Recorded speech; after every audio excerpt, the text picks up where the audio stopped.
ये जो पेशेंट है इनको avascular necrosis of the hip joint था।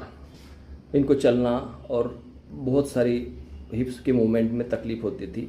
आज जो इनकी स्थिति है ये खुद आपको बताएंगे। सांगा। माझं जे हिपमध्ये ते एव्हॅस्क्युलर नेक्रोसिस म्हणून निदान झालं होतं, तर सरांची मी औषध 2 वर्षापासून घेत आहे. तर आता नॉर्मल पूर्ण माझी हिप वगैरे व्यवस्थित वाटत आहे. आता एक फायनल रिपोर्ट काढल्यावर पूर्ण माहिती होऊन जाईल.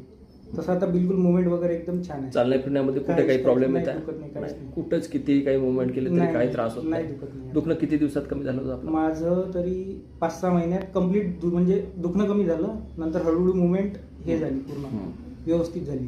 बरं. आणि पहिले 2-3 महिन्यात म्हणजे जे दुखत होतं, जे पेन होतं, ते हळूहळू 2-3 महिन्यात कमी झालं. तरी थोडंफार एखाद्या 15 दिवसांनी अजून दुखत होतं, पण मग ते 6 महिन्यांनी पूर्ण क्लिअर होऊन गेलं. मग काही त्रास झाला नाही? दुखणंच बंद. आज बिलकुल त्रास होत नाही? नाही, आता त्रास नाही, काहीच नाही. कुठलंच काही केलं? सेकंड रिपोर्ट मध्ये आपली एक स्टेज कमी झाली होती, जे थर्ड स्टेज कमी. एकदा मध्ये आपण MRI केला होता, MRI. त्यामध्ये त्याचे स्टेजेस कमी झाले. स्टेजेस कमी झाले. ठीक आहे, थँक्यू.